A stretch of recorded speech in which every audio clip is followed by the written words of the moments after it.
Flosstube, and welcome to another video. Don't fall off your chairs in shock. I know it's only just over a week since I last did a video. I mean, who even am I at this point? I just wanted to come on. I've got a couple of things that I want to show you.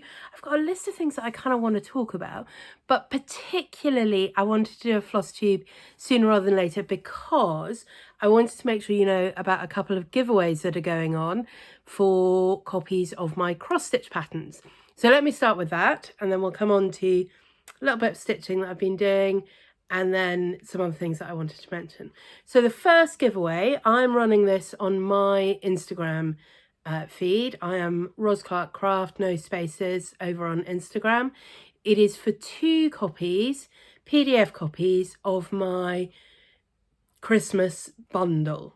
So that includes the Joy to the World, Peace on Earth patterns, the little Bethlehem small, Stable small, and the Peace and Joy ornament. 2 PDF patterns. You've got until Friday, end of Friday, UK time, to enter.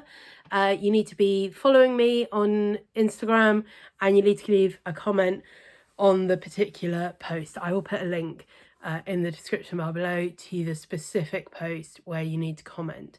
So enter there if you're interested in winning the Christmas pattern. And then super exciting giveaway that is going on for cat snails. So cat snails, I've got it here. In fact, you remember this? My first in my medieval menagerie series is this kind of weird thing with these medieval things, and it also includes pattern for this small, just featuring one of the cat snails and with the writing going up the side. Now, if you are interested in winning a copy of that, you need to head over to Michelle Bendy Stitchy here on YouTube. Again, I will put the link below. She is very kindly running a giveaway for a PDF copy of the cat snails pattern. So I'm going to start there, in fact, while I think about it, because one of the things I've been conscious of is that I always mean to do shout outs on Flosstube and I always forget. So this week, most exciting shout out. Thank you so much to Michelle. I just reached out to her a couple of days ago because I've been thinking, you know, cat snails, I mean, it's a little bit niche, isn't it?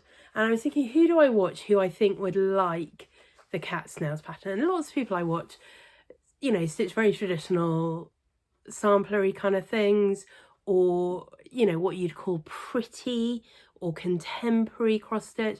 And I was like, who do I know that I watch that I just think would like quirky? And Michelle was the person who came to mind. So I just sent her a message via her website and said, look, this is the pattern.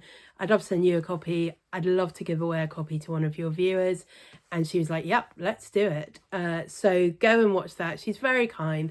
She not only mentioned the giveaway, but she showed people my Etsy shop and mentioned the Christmas patterns that are there as well and that kind of thing. She's obviously taken a look at my Instagram feed and stuff as well. So just really generous with her time to do that. So I was really chuffed about that. A couple of other people have also been mentioning me in their YouTubes recently, particularly people doing recaps of Stitch in London. So Michelle from Mum Loves UGB, Yasmin from Yasminsmadewithlove, Natalia at Crafting by Natalia, Crafting with Natalia. Yeah, I think with, but it might be by. So that's been really fun as well. But I also wanted to mention, and since we're doing shout outs, I will do this now, a particular, well, not even a particular YouTube channel I've been watching, a particular episode of this YouTube channel that I really enjoyed and wanted to give a little mention to in case you don't normally watch it. So the Floss Toss YouTube channel, it's 2 people. It is Rachel, who runs Treehouse Fibre Crafts, and oh, this is awful, now I really should have written all this down. I think it's Sue, who runs Legacy Fibre Arts, and they do a Flosstube channel where they chat together. And normally what they do is what you'd expect on a Flosstube. They chat about what they've been stitching, about the fabric that Legacy Fibre Arts dyes, about what's in the shop at Treehouse Fibre Arts, about patterns that are coming out, things they're excited about, normal Flosstube stuff. But their most recent episode was a little bit different. And in it, Rachel had been to a conference, let's say conference, at a place called Winter Tour, which I had never heard of. Now, it's possible that you have heard of Winter Tour and thinking, oh, that's a lovely trip to Switzerland. It was not a lovely trip to Switzerland. It was a lovely trip to a stately house in America, which was named after the place in Switzerland. And it was owned by and built by, you know, some incredibly rich American family. And then I guess a couple of generations ago, it got to a point where it was clear there was no one to hand it on to, and it was donated to the nation and is now run as a museum. It's called Winter Tour. I'm not sure exactly where in America it is. I want to say Delaware, but I might have made that up. Don't quote me on that. Anyway, one of the things about this place is that the last owner of it, personal owner of it, was a collector of the decorative arts and in particular textile arts. So it's a place that has a lot of historical samplers and other forms of needlework. And the conference that she'd been at was called, I think it was the Needle and Eye. So not this kind of eye, but me kind of eye.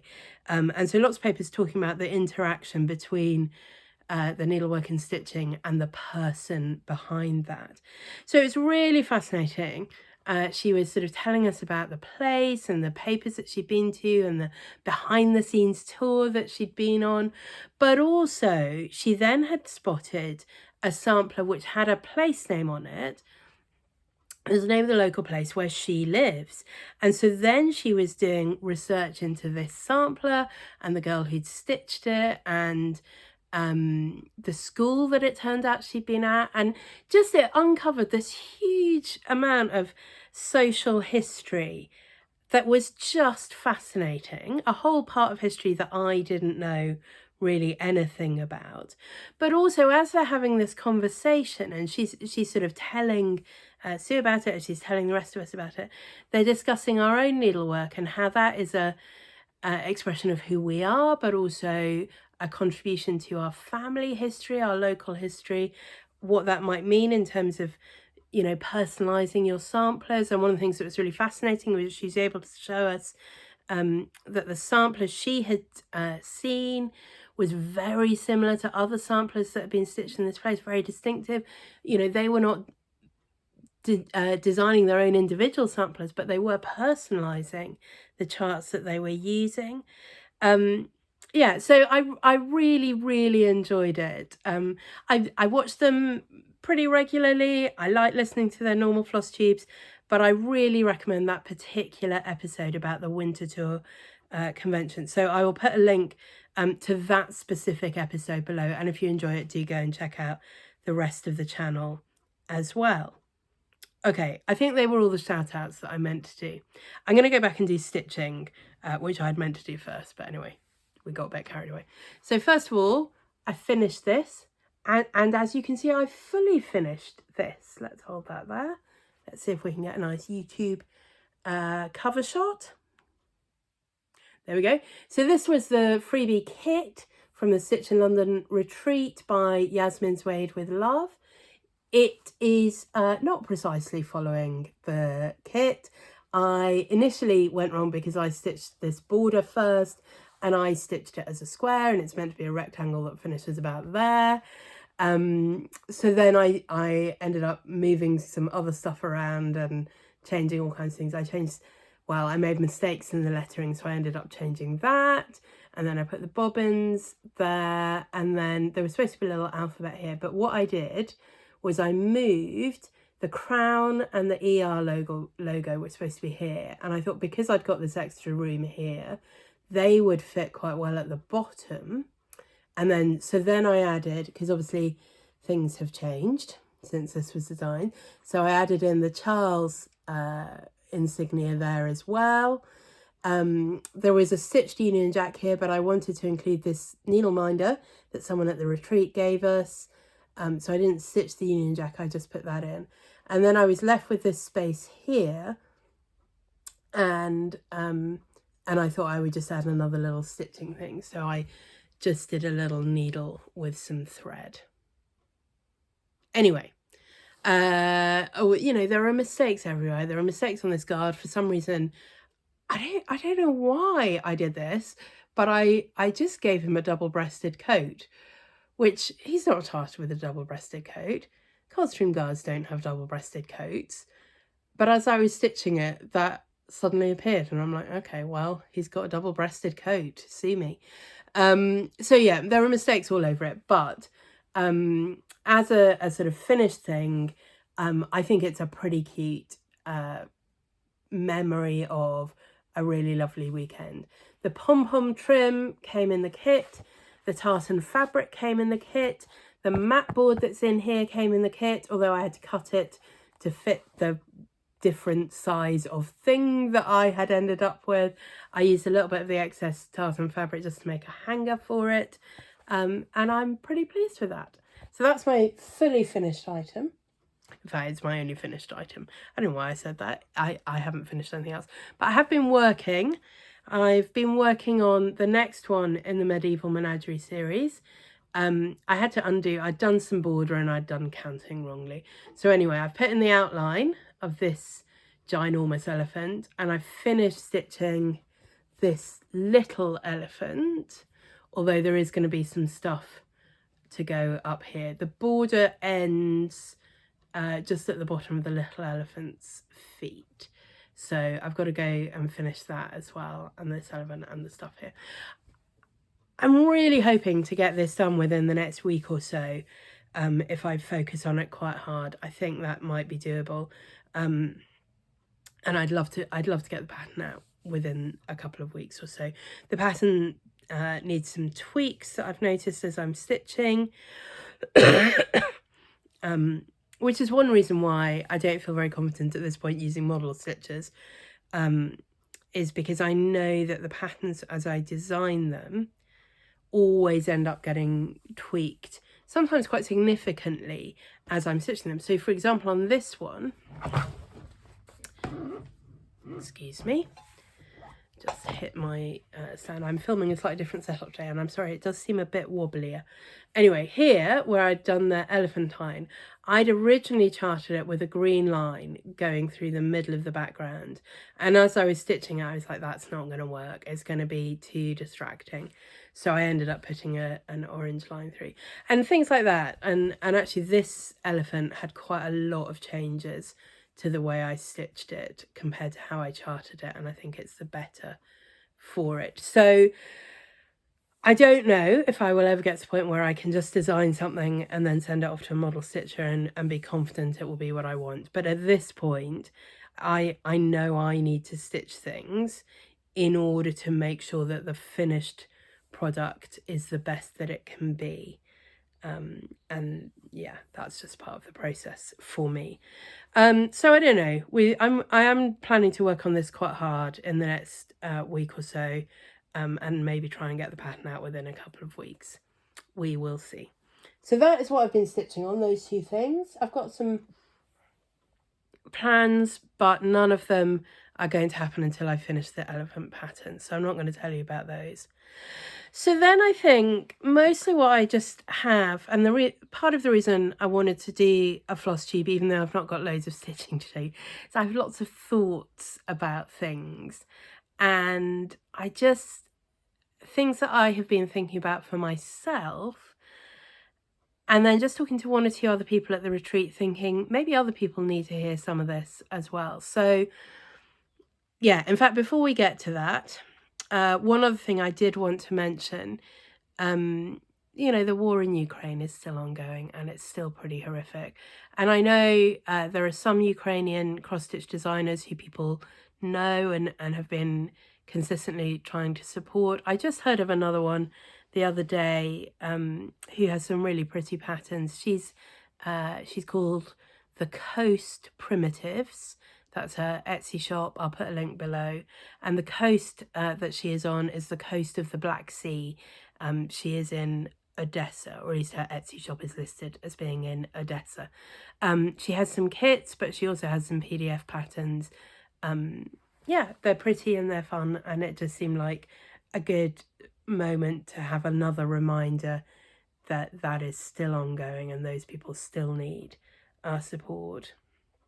I guess one reason I wanted to mention that is that I still hear people pretty regularly talking about Russian designers and companies, and you know, that's fine, isn't it? Particularly if you already got the stuff in your stash. Of course you want to stitch it, and that's fine. And it's not that any of the Russian designers are, I assume, themselves part of, you know, Putin's government and making the decisions about the war. But I just think if I'm going to spend money on things, I would prefer mine to go to supporting people in Ukraine at this point. So yeah, anyway, the Coast Primitives, you can go and check her out if you're interested. Now, what do I want to talk about? Well, a couple of things that I've heard people mentioning in real life and on Flosstube, and that I have been thinking about, and they all sort of coalesce in slightly related but different ways. And the first thing, I suppose, is this. I just think it's really important when you're doing Flosstube that your Flosstube doesn't become the driver of your stitching. I think it's really important for me, definitely for me. And like I say, I'm saying all of these things to me first. And if they are useful or relevant to you, that's great. But if you listen to it and just think that's nonsense or that's not how it works for me, that's completely fine. But for me, I need to stitch what I want to stitch. It's my hobby. It's fun. My job is my job, and I like my job a lot, but there are times where it's quite stressful. I don't need extra stress in the rest of my life. I don't need to feel like my stitching has become a burden to me. Oh, I've got to do this. One way I see that working out in quite a lot of people on Flosstube is the desire to have lots of different things to show in your video. So you see this in people saying, oh, I used to be a monogamous stitcher, but... And you know what? It's fine. If you were a monogamous stitcher, but actually you found that quite dull, and then suddenly you realised you were allowed to stitch on lots of things and you really enjoy stitching on lots of things, fantastic. Go for it. You absolutely do you. If what you love is having a huge, great basket full of works in progress, you absolutely fill your boots. I think quite a lot of people feel slightly burdened by the amount of works in progress they have. You know, that's why I think you see people participating sometimes in things like whip go. Not always, sometimes people are just doing it because it's a fun thing to do. But I think sometimes there's that real sense of, you know, what I want to do is work through my whips. I actually want to get that number down. And I certainly feel that. I don't like having lots of works in progress. I know I don't. I never have done, really, whatever crafts I'm on. I don't mind having more than one, but I don't like having loads. So at the moment in my cross stitch, I've got one ongoing sampler project, which I haven't put any stitching in for a long time, and I do want to get back to it. It used to be my everyday project, and I really want to get back to doing some on it every day.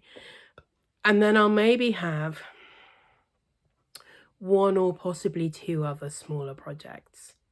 And I don't really like having more than that. So at the moment, I'll have one which is a model stitch and one which is for fun. That's it. I might start something else. So like I did start the Stitch in London, knowing that I already had two other projects on the go and the sampler. And I did that because I knew I could do it in a couple of days.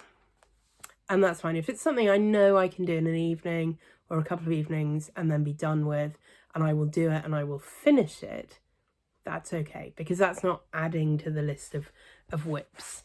in the longer term. So that's about my limit.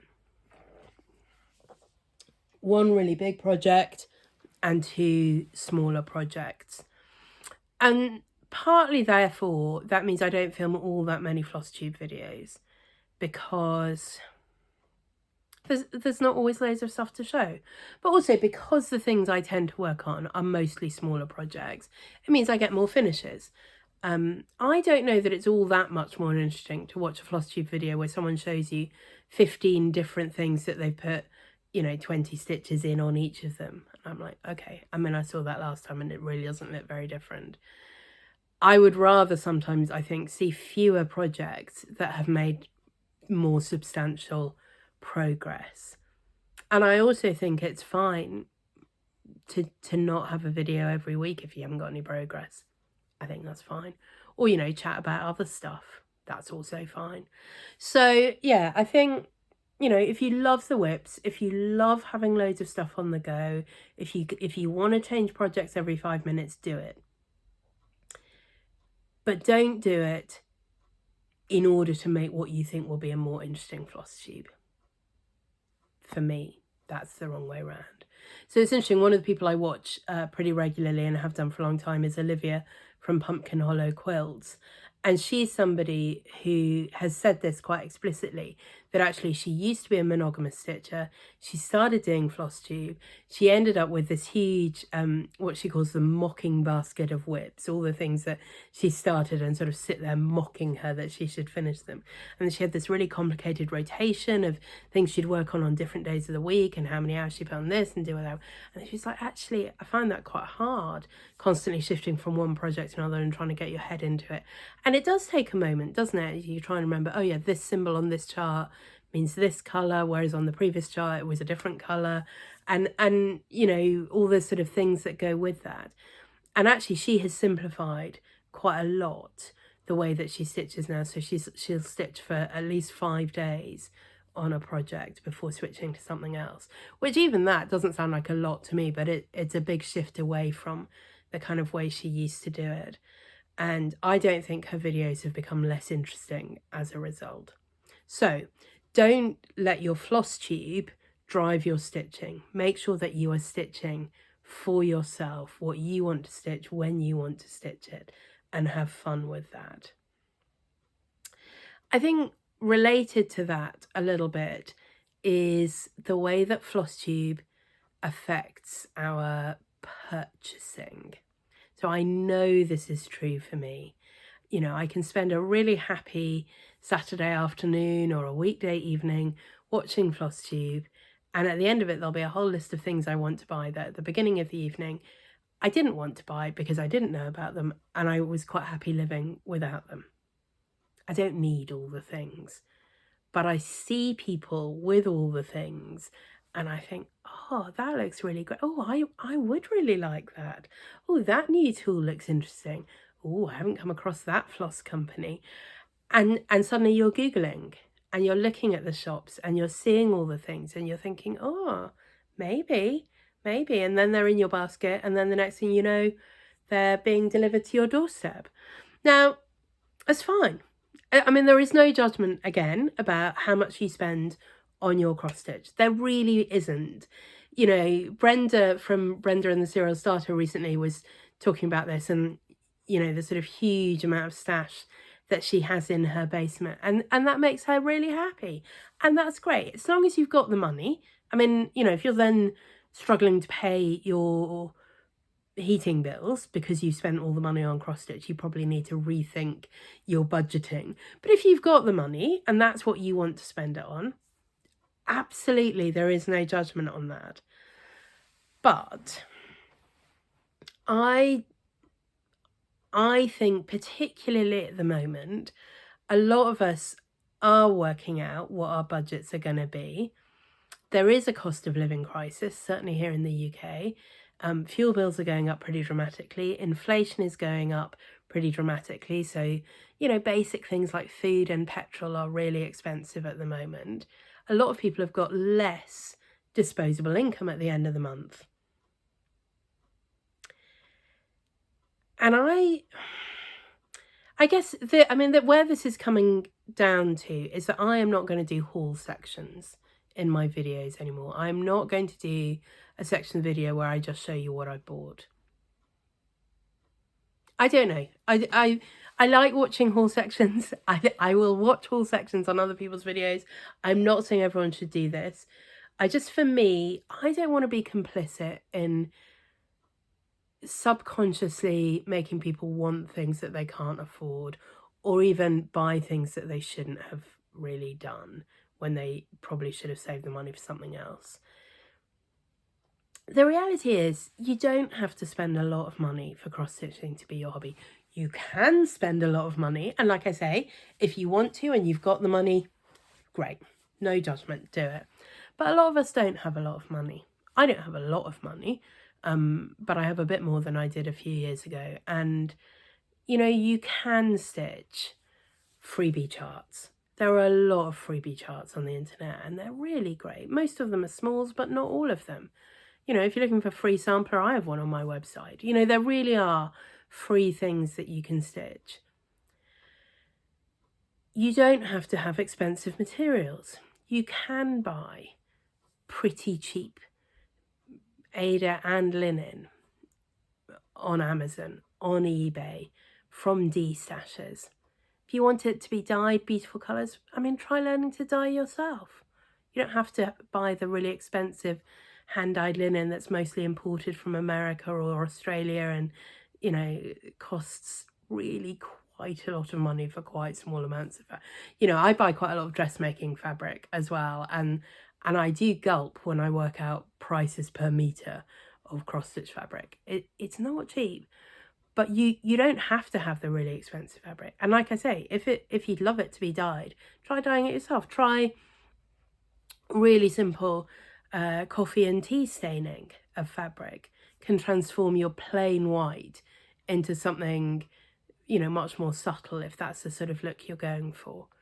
You could try natural dyeing. Try saving your onion skins next time you're chopping onions to cook with, and see what happens when you use those for dyeing fabric. Or you could buy RIT dyes or something like that, Dylon dyes, and invest in a set of those, and then just dye all your own fabric. Why not? You can stitch with cheap floss. You definitely don't have to buy expensive over-dyed floss. You don't even have to buy on-brand DMC and Anchor. You can stitch really beautiful cross-stitch pieces using cheap floss. No one will know. I want to say, is it CXC? Is that the one that people have been trying recently? I don't think I've tried it, but people say it's really good, and it's, sort of, I don't know, half the price, 2/3 of the price of DMC. My point is, you do not need to spend a lot of money to do cross-stitch. And I don't think we should be establishing the expectation in the cross-stitch community that everyone will be spending a lot of money. And we all know that there are limits, aren't there?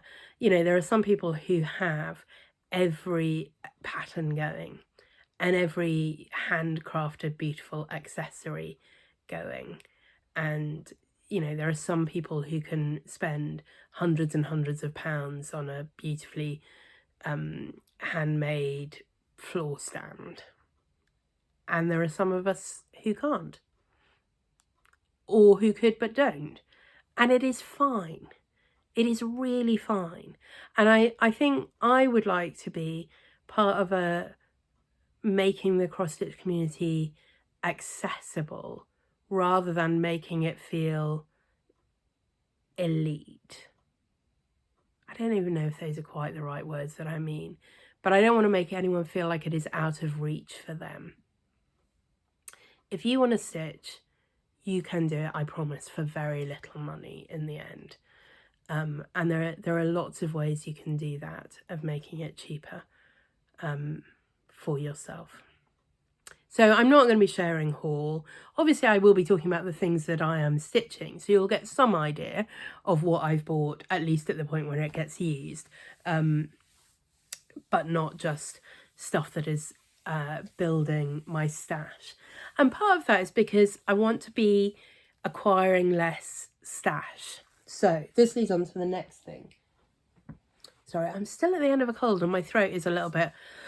so I keep needing to reach for my water. So my sort of previous go round with this next thing that I want to talk about was really with yarn and hand dyed yarn. So I've always knitted, like ever since I was about 7 or 8 years old, so like 40 years now probably I've been a knitter and a crocheter to some extent as well, but mostly knitting.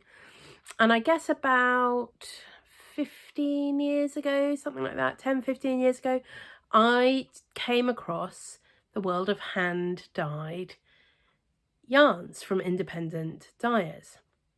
And it was very exciting. These were beautiful, beautiful yarns, usually in really beautiful fibres, natural wool, high quality merino, sometimes with a blend of cashmere or silk or, you know, alpaca or something really beautiful, dyed in absolutely glorious colours.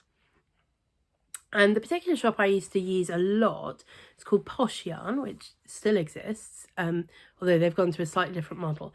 But the way it used to work back in the day was they would upload all their yarn for the week at, I can't remember, 7 o'clock, I think, or maybe 8 o'clock on a Sunday evening. And the shop would go live. You'd have it a preview a couple of days before, so you know what was going to be there. And then the shop would go live and there would be this mad panic buy. And within 10 or 15 minutes, the whole shop would be sold out. And it was very exciting. It was very exciting, but it did create what I think is called a scarcity mindset, because all of their yarns were one of a kind. They would dye, you know, 6 skeins or 10 skeins or something like that. And once they were sold, and it wouldn't be repeated.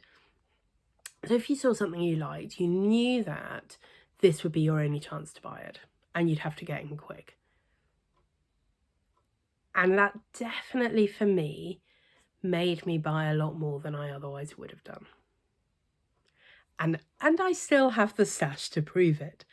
It did back in the day hold its value pretty well. There was a pretty active resale market for some of it, and I did resell some of what I bought.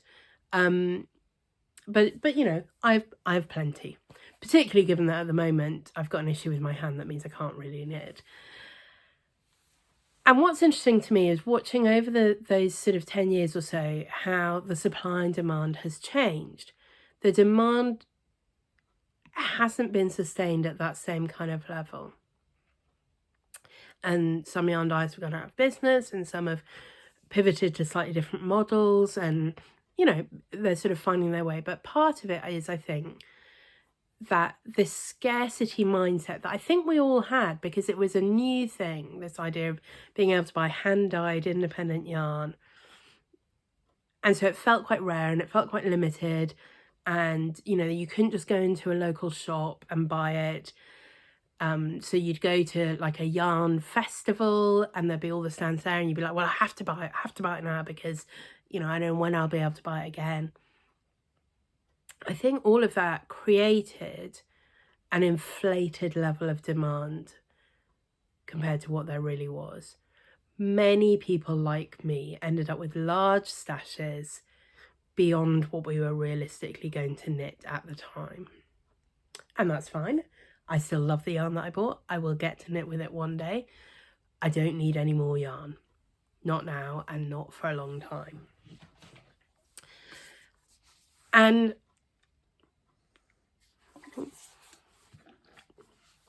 I guess I've been trying to in lots of ways since then teach myself not to have a scarcity mindset. I do it with clothes. It used to be that I'd find a garment that I liked and that fitted and I could afford, and I'd be like, well, I have to have that because I don't know if there will be more clothes that fit me. There are always more clothes. There is always more yarn. And this is where we get to cross stitch. There will always be more beautiful patterns and beautiful fabric and beautiful flosses. I promise you, there will always be more. We are not in a scarcity economy. So we do not need to have a scarcity mindset. It's not absolutely true. I was quite shocked the other day. I was looking, sort of just out of interest really, because I think Blackbird Designs is a pattern company that still has a really interesting, quite old-fashioned sort of model. I think they do print patterns. As far as I know, they don't do any PDFs at all, and they do limited print runs. And so there is a pretty strong demand for Blackbird Designs on the secondary market for their older patterns that are out of print. And I just, out of interest, searched Blackbird Designs on eBay to see what was out there. And there were a few that were, I don't know, £15, £20, something like that. There were some that were selling for £90, £89.99. Please don't pay £89.99 for any cross-stitch pattern, not even a Blackbird Designs pattern. Please don't. If you really, really want it, find a D-Stash group on Facebook or on Instagram, and someone will hook you up with it. Someone will lend you the book or sell you the book, and they won't charge you that sort of money for it. It's ludicrous. Absolutely ludicrous. So, there may be a specific pattern that you really, really want, and it's out of print and you can't get hold of it. There will always be someone in the cross-stitch community who has got that pattern, who is not stitching on it right this second, who will lend it to you or sell it on to you. But in general, most of us don't need to stitch that specific pattern. There are, I don't know how many cross-stitch patterns out there. I don't know how many cross-stitch designers, but it is increasing every day, the number of patterns and the number of designers. Mostly these days, people are publishing patterns in PDF format, even if they also have a print option. So there is no limit to the number of those patterns they will sell. Don't buy patterns with a scarcity mindset. Don't buy patterns because if you think if you don't buy them now, you'll never have a chance. Unless you know. So I know Hands Across the Sea, for example, do a number of limited patterns. I wish they wouldn't. I mean, I wish no designers would do this, because I do think it generates this scarcity mindset, and that creates an inflated demand. And I think at some point that bubble collapses when we all suddenly realise how many patterns we bought and that we don't really need anymore. Anyway, but they do, so that's fine. Maybe you do need those. Are you going to stitch them? It's fine. Yarn collecting and knitting, two entirely separate hobbies.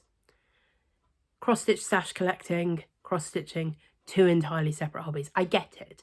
It's fine. It's fun to buy the stuff. But I tell you what else is really fun.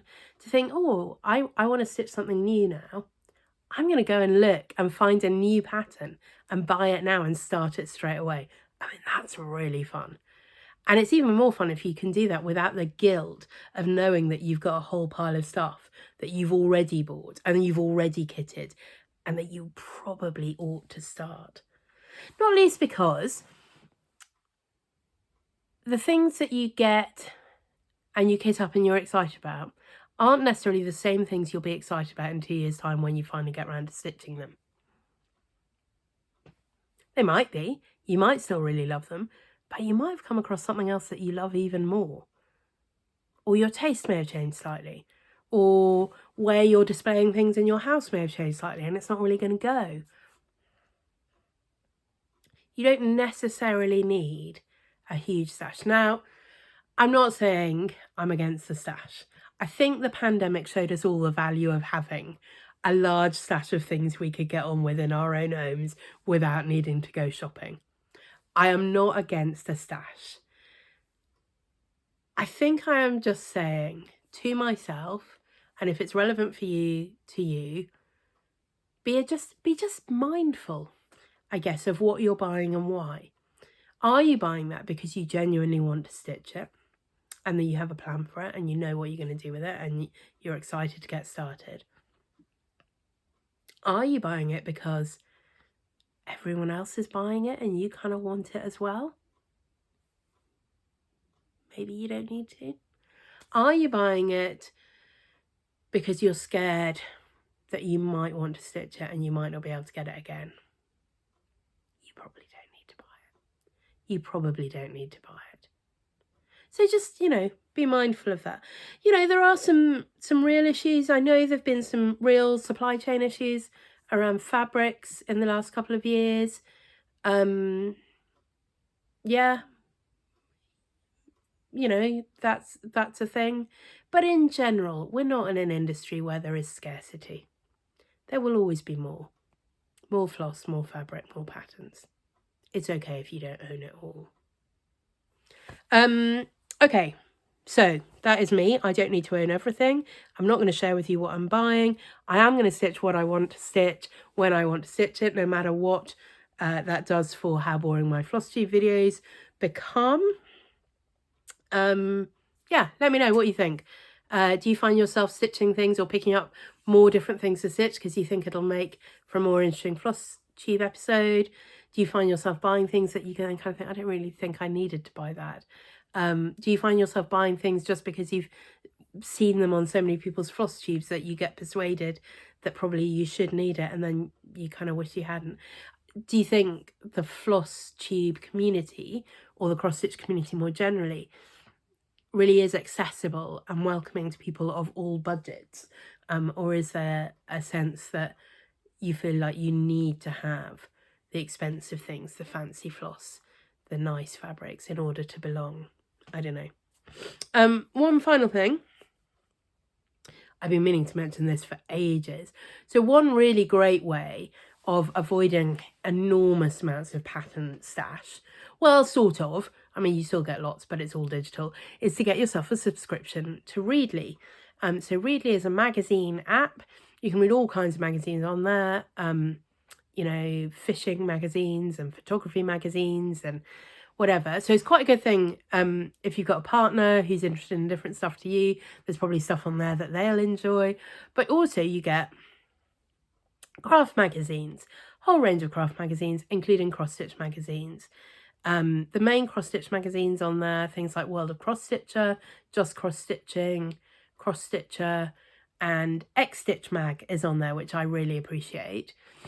But here's my top tip. If you have Readly, make sure you have it set to show you magazines in all languages. Now, you may be thinking, but I don't read all languages. I don't read all languages.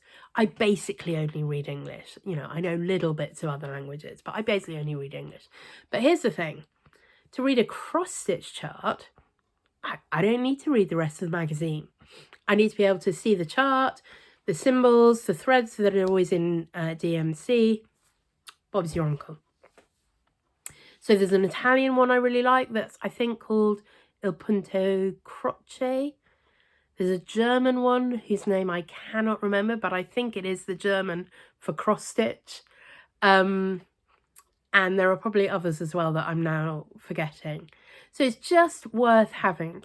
The Italian one in particular has these kind of bumper issues that are just full of themed motifs. So obviously the Christmas one came out recently, and it's just hundreds and hundreds and hundreds of charts, not all of which are stitched up, but you just get, if you wanted to do, 20 cards of a similar kind of style but different, Il Punto Croce has got you covered. You could do 20 nativity themed ones, or 20 cute little Santa ones, or 20 polar bears in the snow ones, and they'd all be different. They've got a magazine edition that is sort of baby and birth samplers. There's one that's like florals and nature. So they're really great for those kinds of small images, but also in the sort of standard magazine rather than the themed ones, bigger pictures and samplers and other kinds of stuff as well. So that is my top tip if you're on Readly, is make sure you are checking out the non-English magazines as well. Good. I think that really is it. That's a lot longer than I thought it was going to be. Apparently, I can have a lot to say when I'm thinking about it. But I really am genuinely interested what you think about any of that, whether you agree with it, whether you disagree with it. Do you let me know in the comments. And next time, I have no idea when I will be back, but I will try and have more stitching things to show you. Don't forget to check out the giveaways, Christmas patterns on my Instagram, cat snails pattern on Michelle Bendy Stitchy's YouTube. Thanks so much for watching, and I'll see you next time.